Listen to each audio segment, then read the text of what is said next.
Bien-aimés de Dieu, les disciples ne sont pas au bout de leur surprise avec Jésus.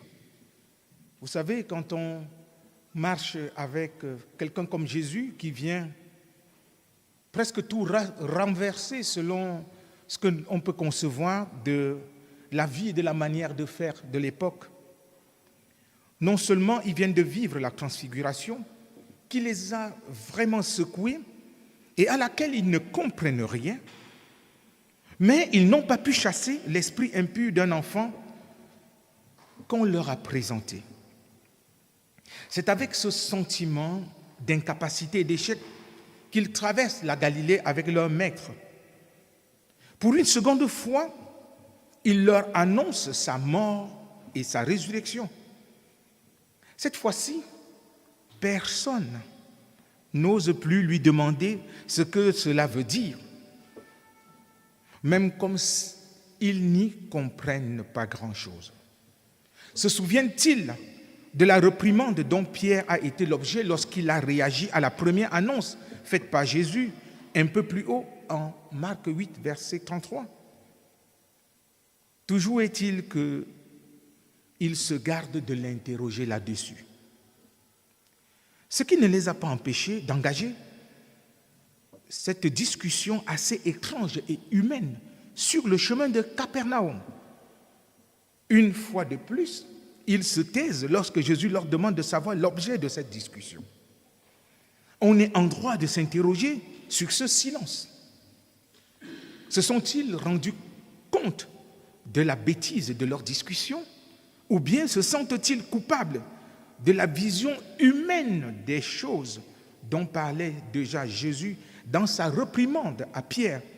Je l'ai cité tantôt en Marc, je l'ai mentionné en Marc 8, 33.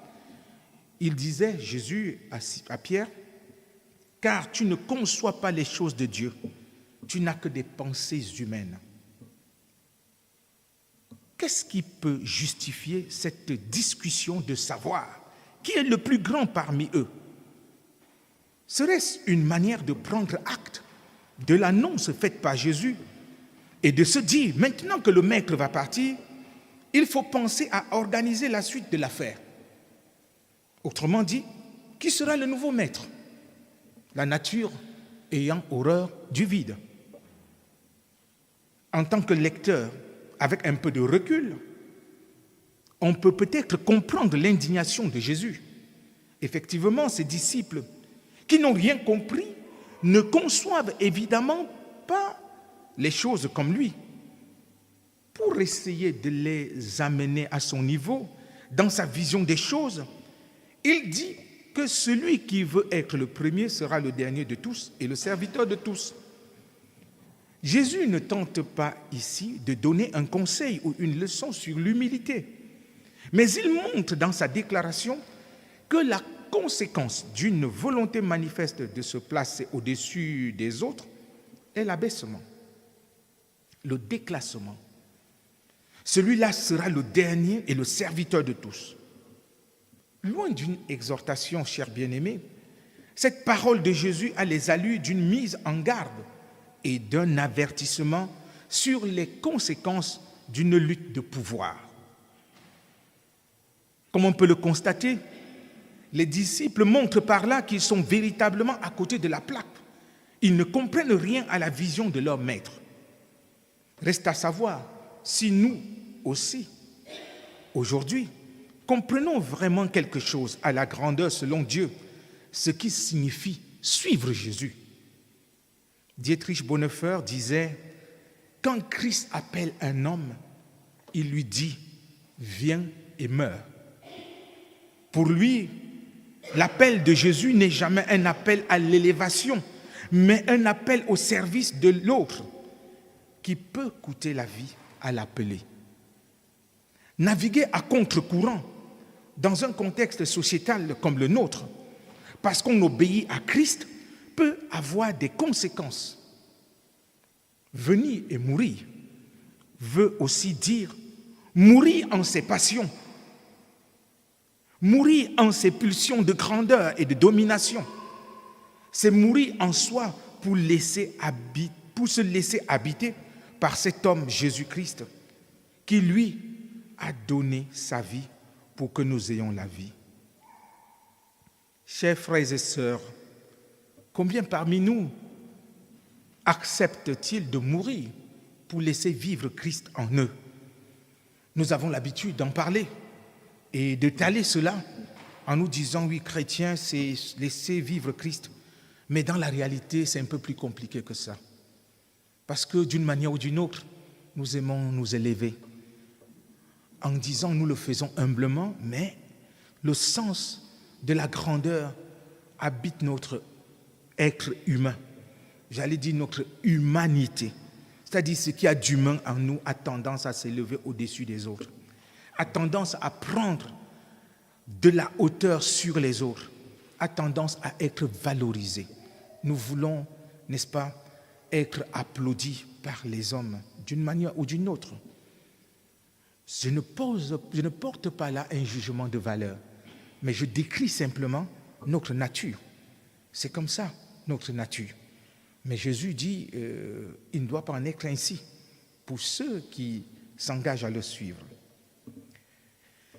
Dans la séquence de l'enfant que Jésus prend et place au milieu d'eux, on voit une rupture, en quelque sorte, avec ce qui est dit plus haut sur la grandeur. Mais il faut aller chercher chez Matthieu pour voir qu'un lien est fait à ce sujet-là. En effet, Matthieu, en son chapitre 18, le verset 3, ajoute des paroles qu'on ne trouve ni chez Marc ni chez Luc.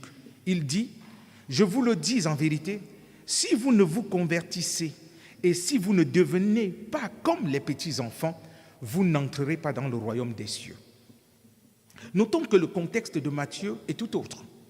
Quand les disciples lui posent la question de savoir qui est le plus grand dans le royaume des cieux, alors que chez Marc, qui nous concerne aujourd'hui, la discussion des disciples était de savoir qui est le plus grand parmi eux, pas dans le royaume. Jésus sait que ses disciples ont encore du chemin à faire. Ils ne sont peut-être qu'à mi-parcours avec leur maître dans son ministère terrestre. En abordant donc cette séquence du petit enfant, il fait retomber l'atmosphère et exhorte à l'accueil des petits. Et une question vient à l'esprit. Qui sont ces petits-enfants qu'il faut recevoir pour recevoir Jésus lui-même et finalement le Père qui l'a envoyé? Nous sommes sans ignorer que les enfants représentent ce qu'il y a de fragile, de vulnérable, mais aussi de vrai et d'authentique. Les enfants sont le concret de la grandeur qu'on recherche, qu'on veut atteindre. Jésus ne s'est pas présenté au monde comme un héros, mais plutôt comme le commun des mortels. Il a volontairement quitté le royaume de son Père pour revêtir notre condition humaine. Par cet abaissement, il nous invite à faire autant, à nous laisser inspirer par ces enfants qui font entièrement confiance à leurs parents, qui leur montrent le chemin à suivre. Pour Jésus, frères et sœurs, la conversion à laquelle il nous appelle commence par le fait de le recevoir dans nos vies, dans nos cœurs. Je sais que cela peut paraître redondant, que de parler chaque fois dans les prédications de la nécessité de la repentance et de la conversion. Mais on va dire, il n'y a plus rien d'autre à dire que de parler de ça. En fait, est-ce que nous sommes véritablement convertis? C'est ça la question. Et c'est pour cela que Jésus insiste là-dessus. Et c'est même le cœur de l'Évangile, l'amour de Dieu manifesté en Jésus-Christ. Prendre conscience de cet amour et se convertir. Et la conversion n'est jamais définitive. Il y a un début. Lorsqu'on est converti, il y a un point de départ. Je me suis tourné vers le Christ. Alors, le travail de la conversion de tout notre être se fait au quotidien. Chaque jour, la parole de Dieu vient convertir un aspect de notre être. Et c'est en cela qu'il faut comprendre le message de Jésus. Si c'était une question de simple conversion, qui est le retournement d'une situation, prendre conscience, Jésus n'aurait pas fait 3 ans avec les disciples, à cheminer avec eux. Puisque lorsqu'ils ont tout quitté pour suivre Jésus, on devait dire, ça y est, ils se sont convertis à Christ, ça va. Mais regardez le temps qu'il a fallu pour qu'ils comprennent. Avec tout le temps qu'il passe avec Jésus, chaque jour, il en met un peu plus. Il hausse un peu le volume pour leur permettre de comprendre ce qu'il est en train de faire. Ils ne vont pas tout comprendre, Jésus en est conscient. Il leur dit d'ailleurs que lorsque le Saint-Esprit viendra, il vous instruira. Et c'est aussi notre démarche, frères et sœurs. En tant que chrétiens, nous ne pouvons pas nous départir, n'est-ce pas, de cette perspective de l'Évangile qui consiste à se laisser convertir un peu plus chaque jour. C'est ce qu'on appelle aussi cette marche dans la sanctification. La parole de Dieu dit, sans laquelle personne ne verra Dieu. Être sanctifié, les mis à part, mais chaque jour un peu plus. Puisqu'il y a des aspects de notre vie qui ne sont pas encore arrimés à ce que Jésus attend de nous. Nous pouvons être très bons dans un domaine, mais dans un autre, on a encore de la difficulté à cheminer. Et nous prions Dieu pour que cet aspect de notre être soit converti à l'Évangile. Oui, pour Jésus, la conversion à laquelle il nous appelle commence par le fait de le recevoir. C'est le premier pas. Mais les autres pas se font au quotidien. Ne nous embarrassons donc pas de savoir qui est finalement le plus grand, le plus important, le plus respecté parmi nous.